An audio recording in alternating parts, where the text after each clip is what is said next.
It's a beautiful Monday. Hi, everyone. How's your morning going? What's up? What's up, y'all? Let me stop playing with y'all. How's everybody doing? Great Monday. Great Monday. Great Monday to be alive. Uh, I ain't even really tripping, man, because at the end of the day, it's Monday. We're here. We're blessed. Uh, I hope you guys got a beautiful spirit, because that's gonna put the caramel icing on the cake. Y'all don't know nothing about that. That's a North Louisiana thing. Caramel cake is the absolute best. Only second to white cake. Hey, what we had this weekend? Oh, Peace Jam. Peace Jam. NXT Pro 15, 16, 17. A lot of basketball stuff, man. Peace Jam was really cool. Um, working on a new show called The Assistant Speaks. So yeah, that's gonna be pretty cool, man. Where assistants, coaches get to come on talk situations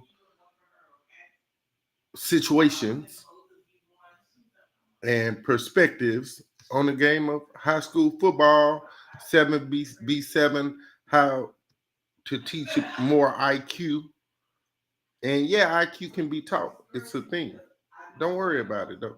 Hey, joining us this morning though, man. I'm really excited about our guest today because I kind of stumbled up on Coach. I ain't gonna even lie. Y'all know I keep the buck all the time.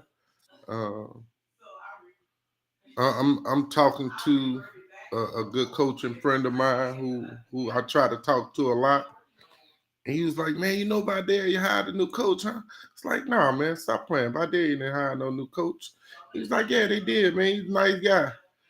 I said, oh Lord, bro, you know how I am about meeting people that I don't really know.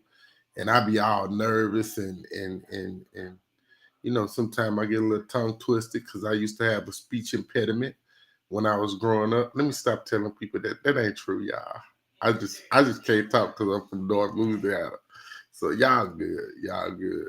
But joining us this morning, our guest, he's a first timer. Uh, Dude is like, man, y'all look. I'm telling y'all right now, when y'all see his frame on screen, on camera, when y'all see his frame, y'all to be tripping out. That's a man now, y'all, that man. Y'all keep that on us. Please welcome Coach Joshua West, Vidalia Vikings football. What's up, bro? What's up, man? How you doing, Coach? Oh, it's great, man. Great day, bro. Beautiful Monday. It's overcast. Yeah. Had some rain this morning, early this morning. But y'all know the rain makes roses. It also makes the things that all the colors. Y'all know what that is. The rainbow, man. Stop tripping all the time. Beautiful things. Hey, and then you know what else the rain do? The rain allows us to be hygienical. Get to wash your butt. It's a lot of great things that come with the rain. I just knew you was going somewhere deep with that one. That one deep. Hygiene. I told them boys today they went outside, was doing agilities outside running. I say, man, Lord and bless y'all with some rain, man. What you mean? Got overcast. You want to let the sun shine on you, boy. Y'all blessed. I got fair weather. Yeah. And we ain't talking about that fair weather friend, y'all. Y'all know that fair weather friend will stab you in the back. You I ain't gonna even be messy and petty today, bro. I was finna say something really petty. But I like my guy T.I., man, so I ain't gonna throw him in the crosshairs. T.I., you all right with me, bro. One day I'm gonna make it to your restaurant, T.I. Hey, you said you gonna keep it real, now keep it a stack, man. No, I like T.I. though, bro. It's the other one that I wanted to really make the joke about, but you can't make the joke about one and it not be about the other one. Cause and now, you know, I may have to be Charleston White Jr. Don't and, start that, and call the feds. man. Don't start that, man. Yeah, man. So, hey, man, tell us a little about not hell no, forget all the little bit stuff. I don't know you at all. We just give us a great bit about Josh West, man. Yeah. Well, obviously, you know, you heard my name, Josh West, born in Natchez, Mississippi, raised in Vidalia, Louisiana. Uh, I start off by telling people the first place I ever was introduced to football was right here at DFAC off Stadium. My big brother, Troy Johnson, that played here. He was an all-state tackle in 98. And, man, I grew up here watching the game. I ended up going to school over in Natchez. When played safety through junior high. Thought I was gonna be a basketball player in high school. Tried that ain't work out for me. Tried soccer, play a little saxophone, did a little everything, you know. But at the end of the day, when I was in school, I had to realize what could I do every day, Coach, for free? What would I do every day for free? You feel me? What would I enjoy every day for free? And I said, if I could just be around football. Take you back a little bit more. My brother went to Alcorn, and then he ended up playing Arena League. He ended up getting a trial for the Miami Dolphins. We went, and I went everywhere he went. So I was around the game, coming up all the way from 6th grade throughout, and just fell in love with the game, man. Coaching is part of my family. My uncle is Sam West. He coached at Alcorn State University basketball. I talked to him often. He coached at Natchez as well. As far as my coaching pedigree, I started as a running back coach 2013 in Natchez High. I had a running back named John Ferguson. He ran for 1,100 yards, 24 touchdowns. I really say I was more like a grad. You know, I worked him out in Indy. You know, I helped him out with film and whatnot. He did a lot of that work his senior year. He did that. He was who he was, right? I just came in and assisted. The next year, I was blessed to have the opportunity to become the middle school head. Okay. And we lost that championship. We lost that championship game by 6 points. Quarterback made a bad read and threw a pick. And I love him to death. Still one of my favorite kids. And we came home, and Coach, I was so disgruntled. I was so messed up that I didn't even tell them kids to put their stuff in the right pile or nothing. Coach, they threw all this stuff in the middle of the floor, threw it there. Everybody crying mad. Go home, and that was a turning point of my coaching life. After that happened, I had a meeting with my coaches, and I asked, what could I have done better? You know, and a lot of guys give you those cliche answers. Fair weather guys give you cliche answer. Coach, oh, man, I think we could have just been in better shape, man. Coach, you did everything right. But then I had one of my favorite coaches, my mentor, Coach Jamal McCullough, tell me, he said, Coach, well, what was I doing? And when he said that, it was like somebody took a 12 gauge, you know, boom. Said, Coach, you right. And after that, I said I was going to call my own defense the next year. We was going to be a defensive-minded team, you know, so on and so forth. And we started creating culture from then. Everything that I've done on the middle school level was organic. I went on and I won 5 championships from that. And everything that I did, when I say organic, it wasn't written down, it wasn't practiced. It wasn't, I'm going to say this, I'm going to do this, I'm going to have them do this. It was all organic, man. And I feel like the Most High, he prepared me for this opportunity. Coming from where I'm coming from, public school, community ridden with violence. I've lost 6 kids to gun violence that I've coached. I lost 3 in the past 2 months. I won't go into detail. You know, been through a lot of trauma as far as this coaching thing is considered, and to be blessed with the opportunity to come over here to Vidalia and try to implement some of the things that I've been doing over in Natchez, I'm elated about the opportunity and the kind of kids that I'm dealing with. Administration has been huge as far as support, parent support, community support. I'm so yeah. Simple guy, man. I hope I gave you enough about me. Simple guy. I played. Bruh. This though, you know, a lot of people be like, "Oh, you didn't play." Nah, I played. I started as safety. And you know what I got? I had some old coaches, old school coaches that lay you down on the ground, blow the whistle, and you get up and hit somebody. You right. It wasn't no gator roll. It wasn't no hawk tackle. It wasn't no, you feel me? Yeah. So I try to strive to be, I won't say better, but a more intentional coach than some of the guys I had a chance to be coached by. I wasn't all bad, but I try to strive to be that kind of coach where a kid leave me, he knows something. I taught him what he's supposed to be. Attitude, alignment, assignment, being aggressive, and being accountable. All that. Man,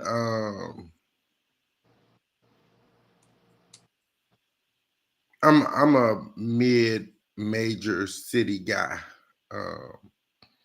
I grew up in Monroe, Louisiana. It's one of the biggest cities in the state of Louisiana. Um, but my heart longs to help kids who come from the low major JUCO, NAIA communities. Those are the communities that seem to be more drug stricken, more violent, uh, less. Forgive me, you guys, for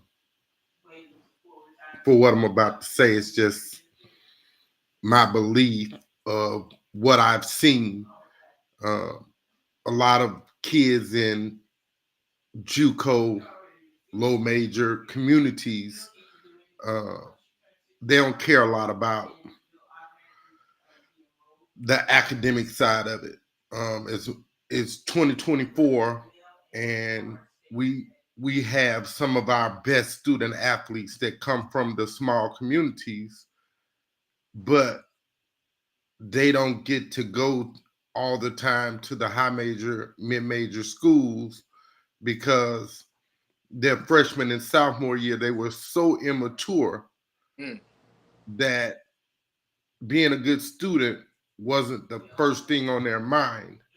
And sometimes in small communities, if the parents, and again, this is no disrespect to anyone, but just from what I've seen in almost 30 years of dealing with youth, if the parents aren't educated, that means probably the grandparents aren't educated, which means that the great grandparents aren't educated, and the trend continues. And just because you're good at running a football or shooting a basketball or having your parents say duck you sucker on the volleyball court, that's not always going to be enough to get you to your next level.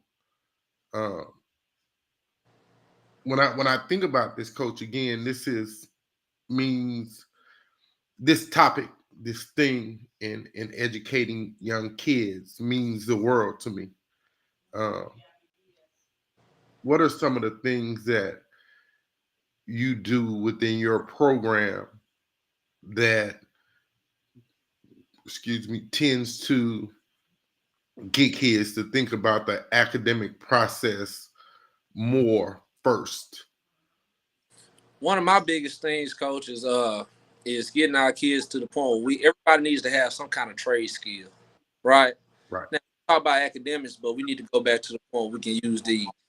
If you can use these to build something, the carpenter, I make the joke all the time. Cause when the last time you ordered a plumber to come to your house? Right. You go to American Home Shield, no free advertisement, but you go to American Home Shield, $75 just to get the man to come to your house to see what's going on with your plumbing. Right. Then he gonna tell you what he really got to do and set the price up. Right. We don't think that that's what cool. And the first thing a lot of our kids that come from those type of communities they hear at home is I'm gonna work offshore or I'm Right. gonna drive trucks.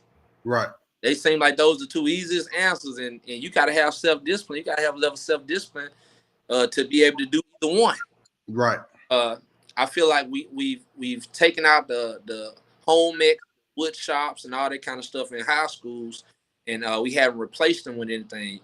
financial literacy, anything like that. If we're gonna take something away, we got to give them something too. Everybody's not gonna be able to just excel academically or take that ACT or that praxis test or whatever they need to take in order to get to what they're trying to do.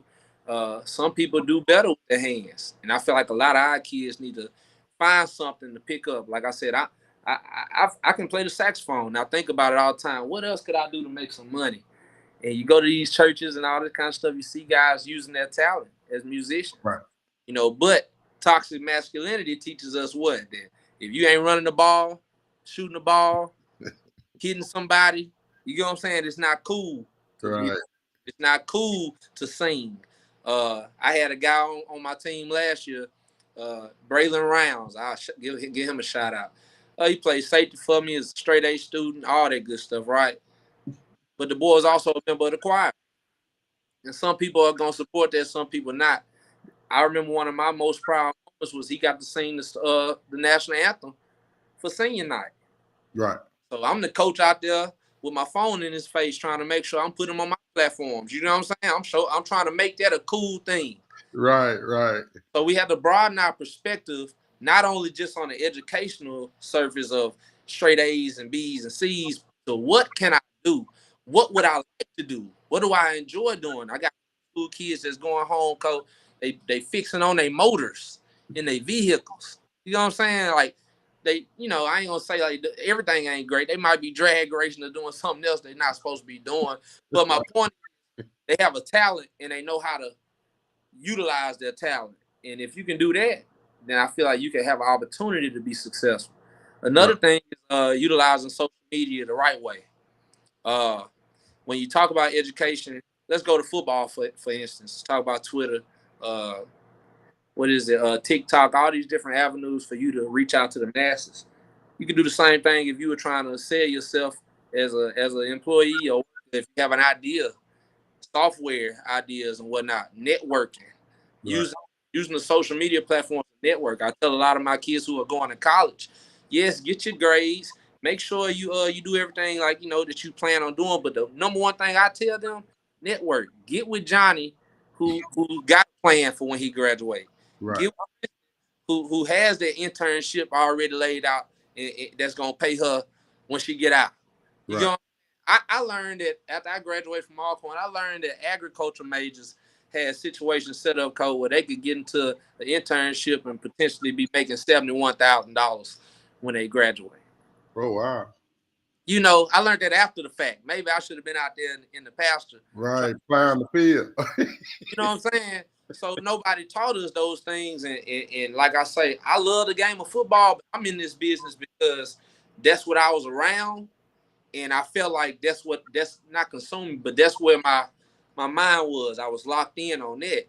And I'm not mad about that, but I feel like if kids have other avenues for revenue already flowing in their mind, if you can start planting those seeds early, then you don't have to fall back on strictly just being a football athlete, Right. I agree. Make money. So how do we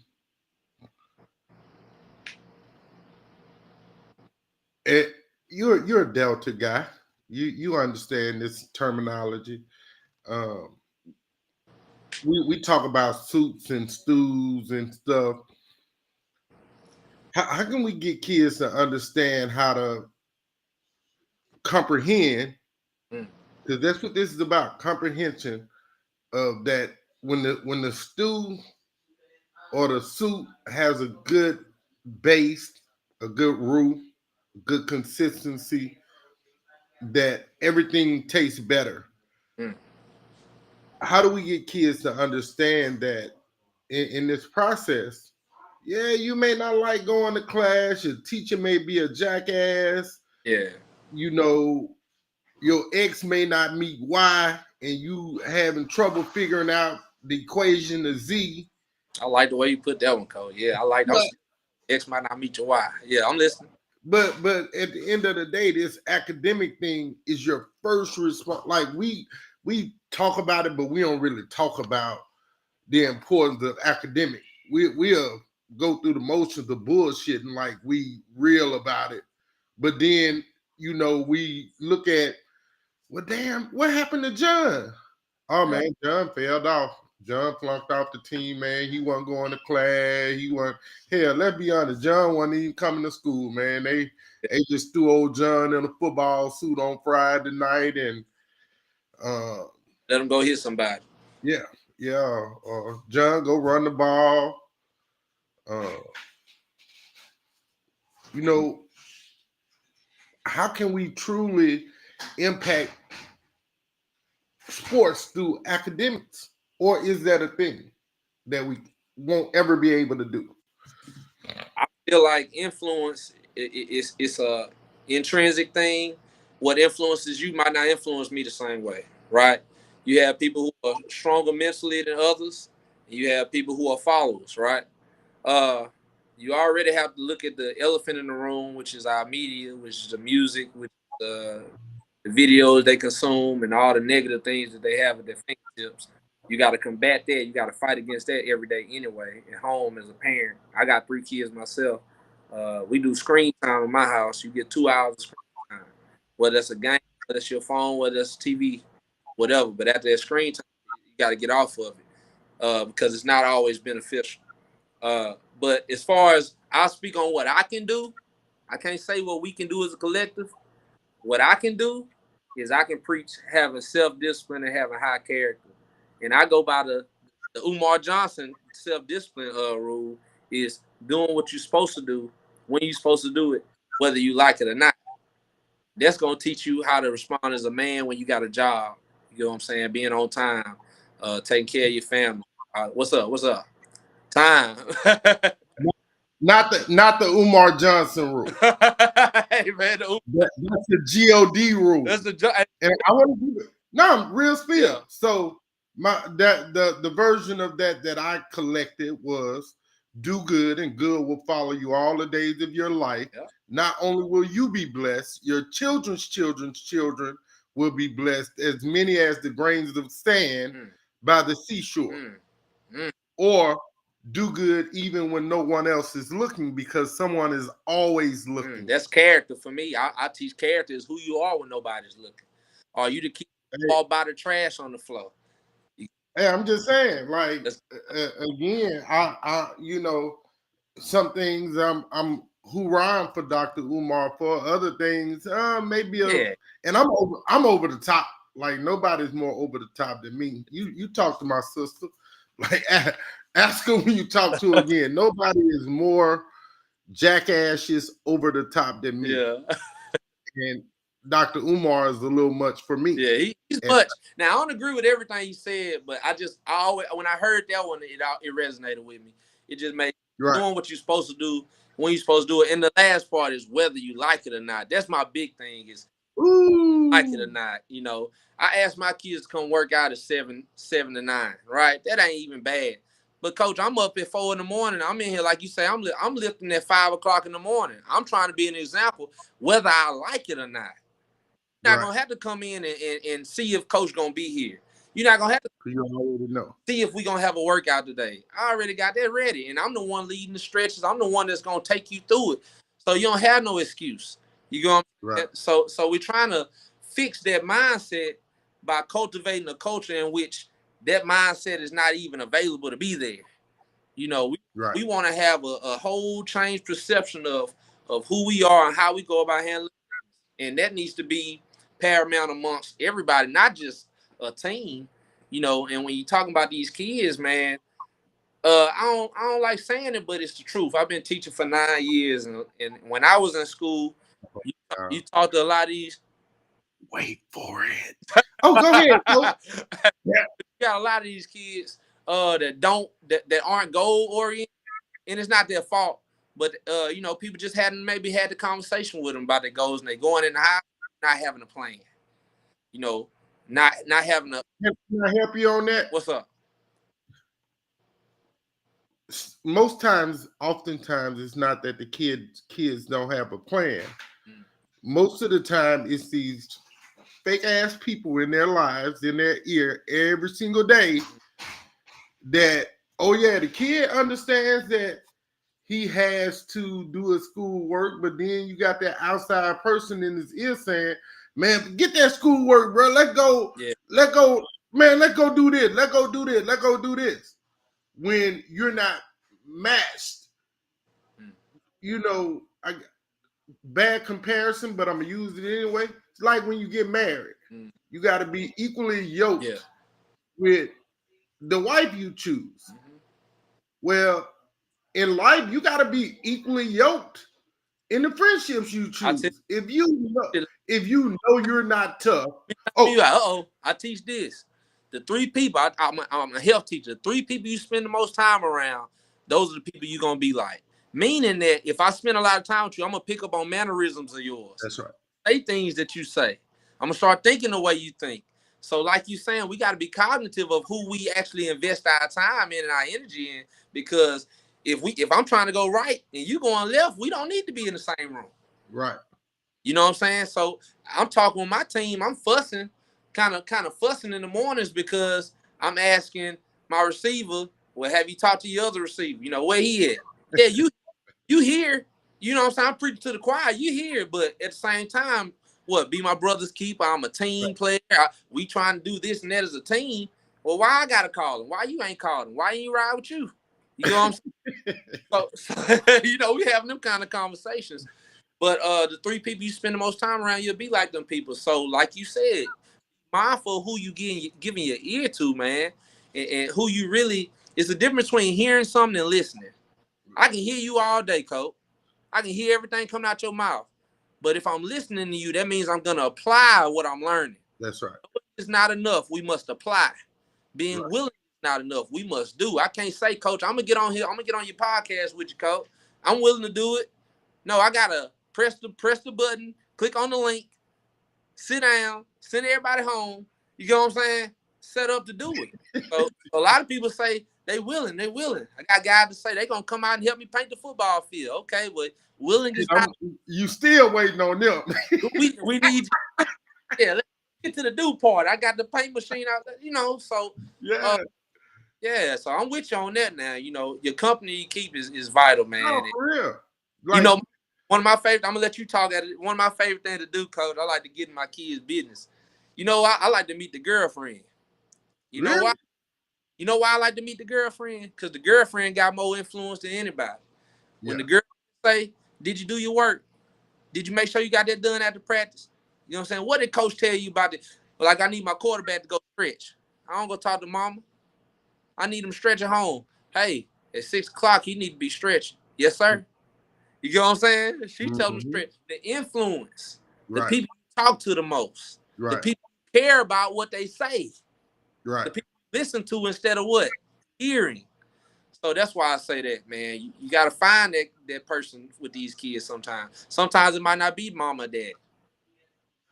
Sometimes it might be Uncle John. Right. That's right. That's right. The factors that always bother me is when I see athletes hanging with non-athletes, or if I see a volleyball girl hanging with a track girl. But y'all ain't got nothing in common. Nothing in common. What y'all talking about? Right. Y'all ain't got nothing in common. So I put A with B, and it 9 out of 10 times lead to C. But when that mug don't lead to C, when you somewhere else, I'm like, okay. And I'm like, I believe in asking questions. So I'm, hey, princess, she play volleyball?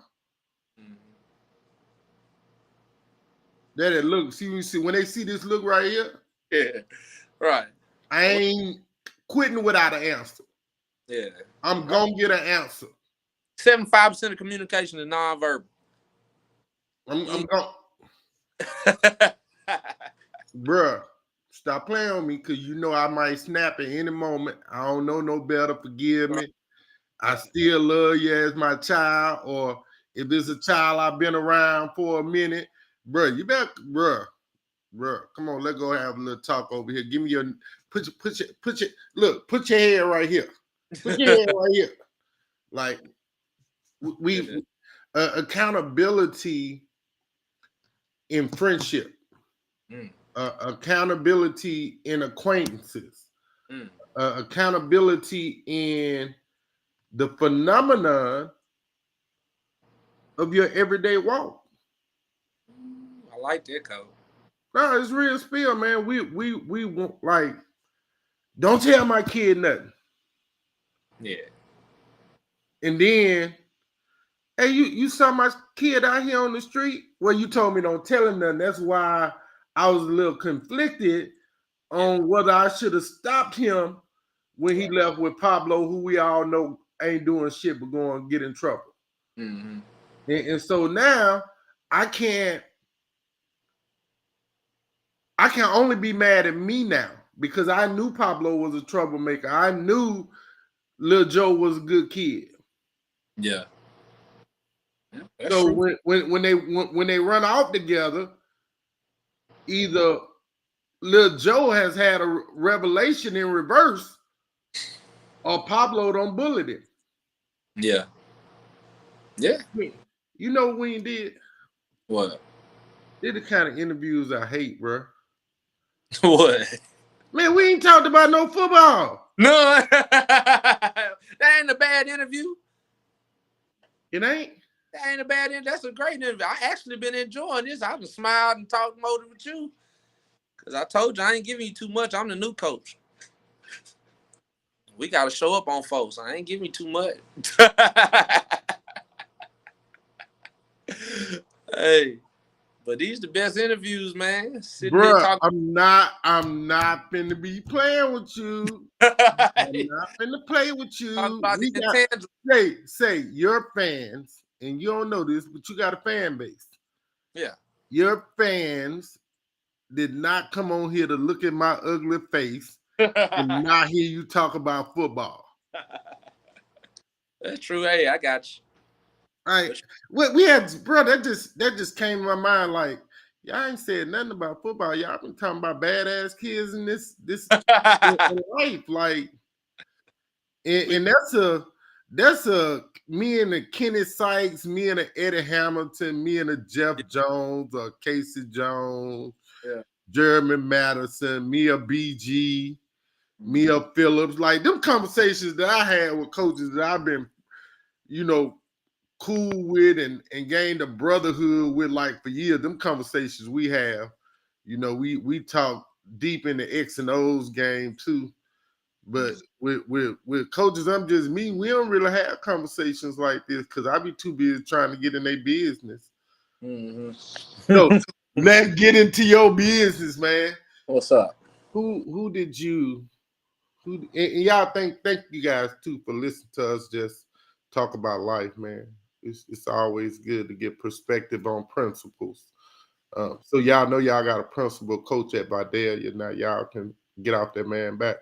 Did I say that out loud? I ain't even said that out loud. My bad, y'all. What you got, man? When you look at the fact that you said you've been around the game of football your whole life, you followed your older brother in his journey and his quest to be a pro.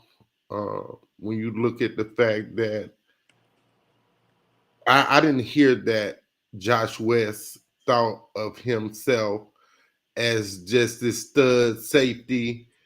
I heard Josh West thought of himself just as a guy that was playing football, but gained a passion internally for this thing.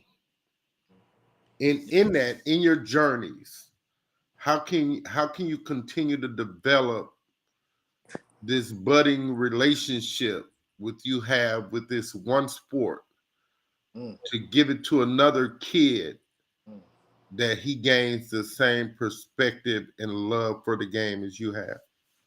That's you went hard with that one. Something I left out is that I coach soccer as well, right? Okay. So I actually got to a point where I was falling out of love with the sport. Okay.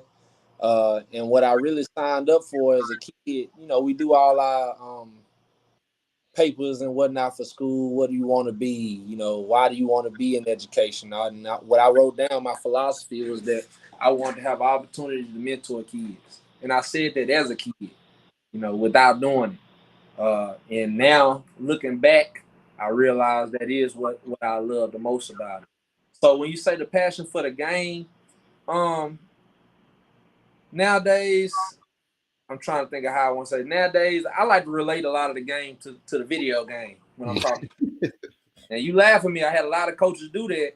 But when I'm talking about something and I related to that game, and I ask a kid how many of y'all play Madden, and they raise their hand, and 80% of them raise their hand, and they know exactly what I'm talking about when I relate it to a video game, I get my point across a lot faster.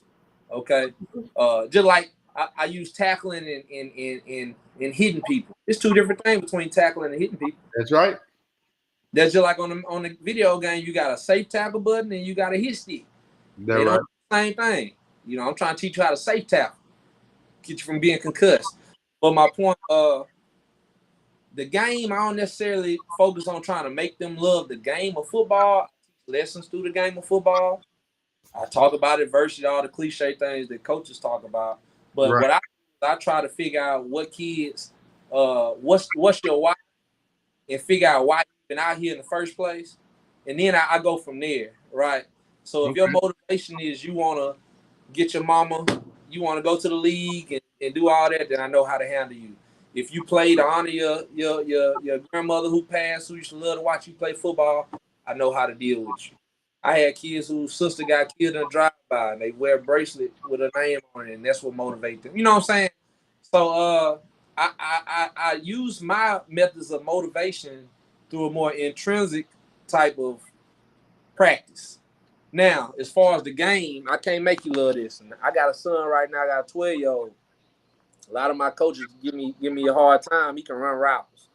He's a coach's son. I done taught him football, you know, so he know what kind of release he need on this route. You know, you ask him what his favorite route to run against somebody, he gonna say post corner. And you look at him and be like, oh my goodness.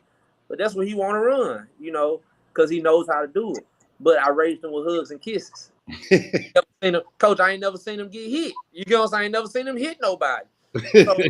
So my thing was I never just threw him in football. And I told him when he said he wanted to start playing that he was going to have to start showing me that he was motivated himself. He's going to have to get up in the morning, do his push-ups, send me a video of him doing his push-ups, his crunches and all that. And then if he did that consistently, then we could talk about it. Right. But he never got to doing that consistently, Coach.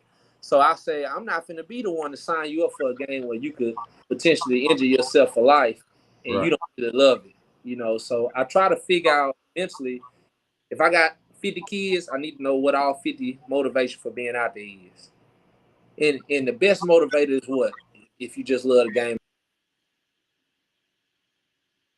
I think Coach got a call.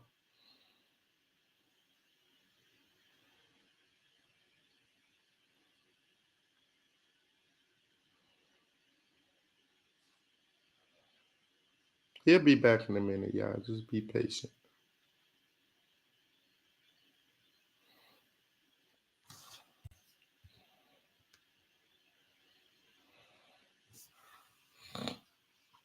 Y'all, that's on me. I forgot to tell Coach to put the D&D on. There we go. We're back. Yeah, that was Coach Washington calling me, man. He called me. But no, I used to just try to peek in their brains and figure out what it is that makes them want to play this game and use that. I don't like, you know, that's why I don't say names about my coach. I had some great coaches, you know, even Watts. I had some great coaches, Barry Tillman and whatnot.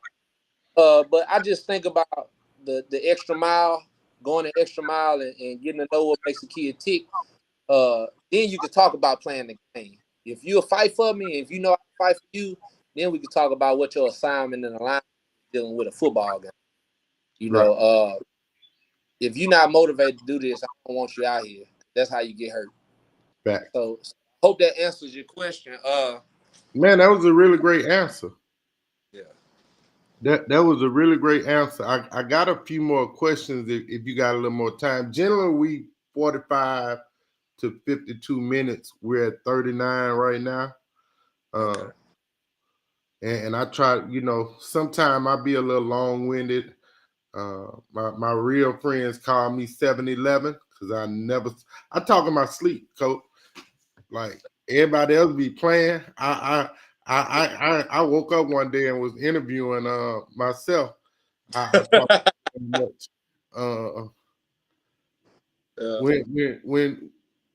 When I'm thinking about stuff, my mind like really never rests because I think too much, I talk too much.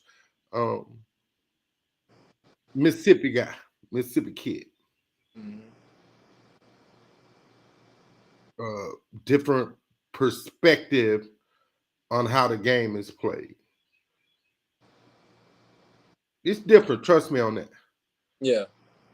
Yeah, y'all play with a light brown football. We play with a dark brown football.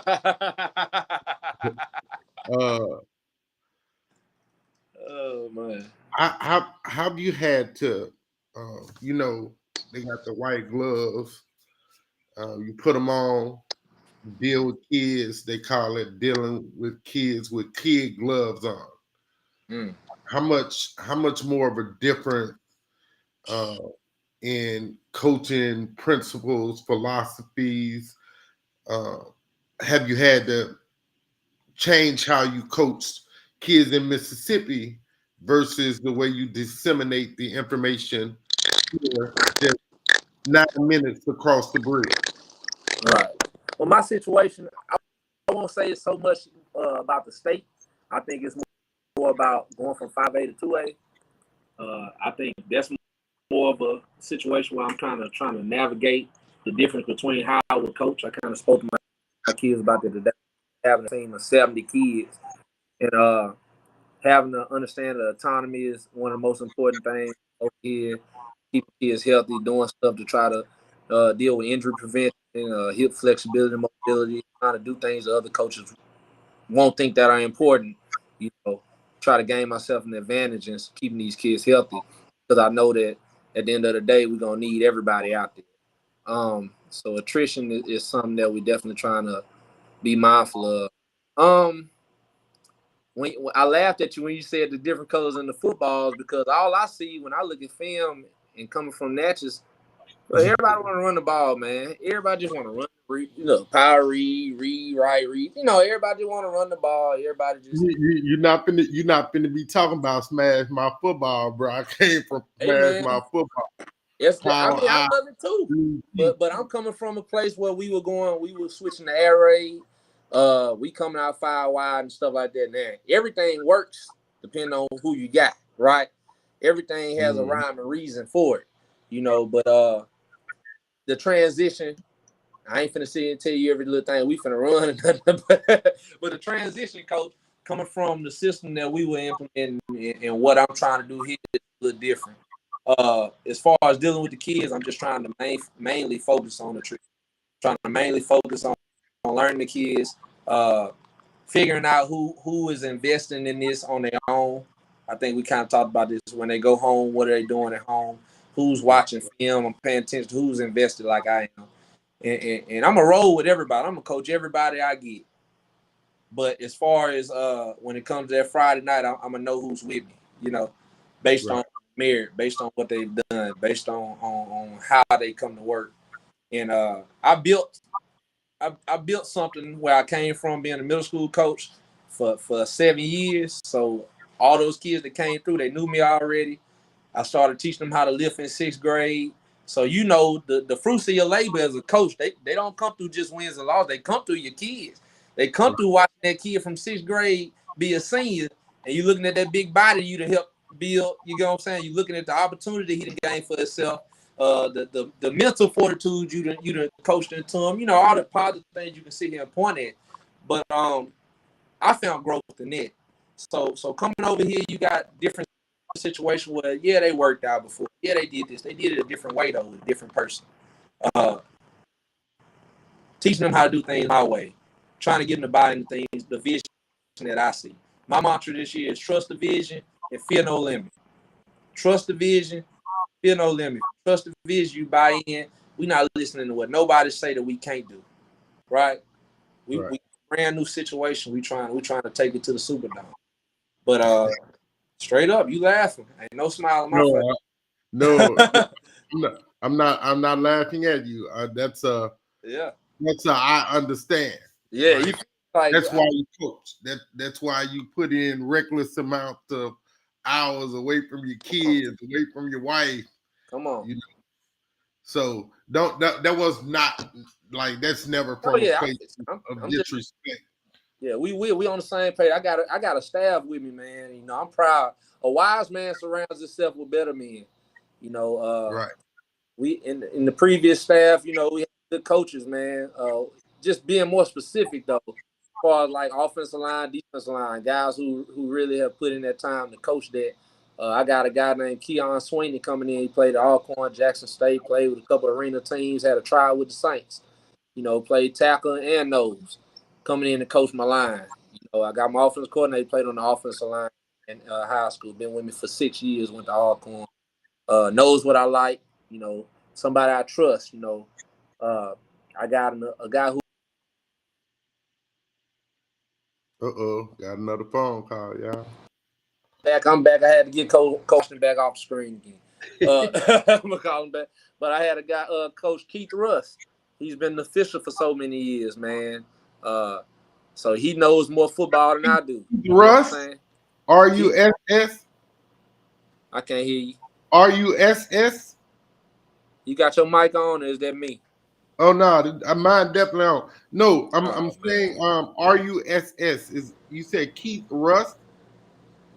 I can't hear nothing you saying. Really? Let me leave and come back in. I got 2 more minutes. Okay.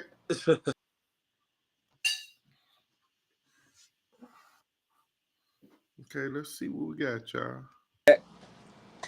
Coach. Well, no, I'm saying I just got good coaches, man, that I'm excited about working with, man. You know, my brother been here with me all summer from Miami.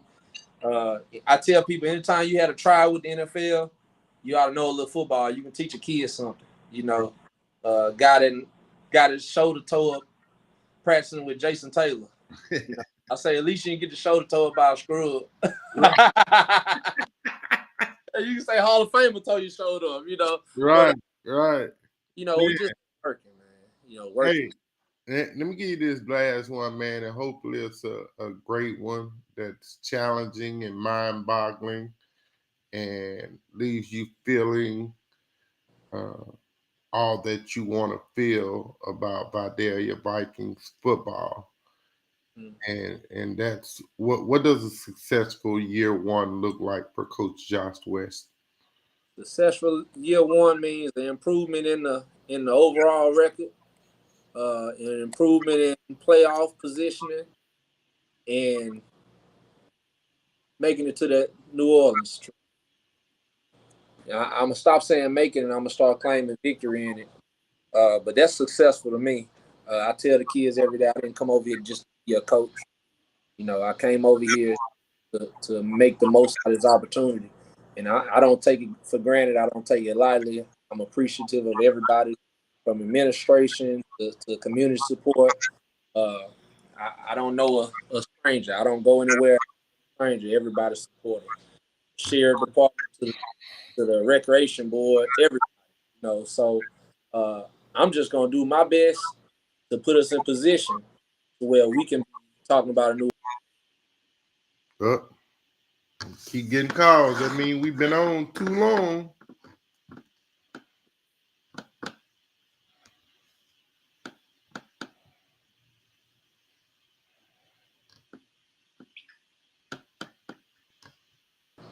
I don't know why everybody want to call me, man. They just know I'm talking to you on the phone. They right. But yeah, I hope that answered you, man. I just want to see the community win, make everybody proud. Right.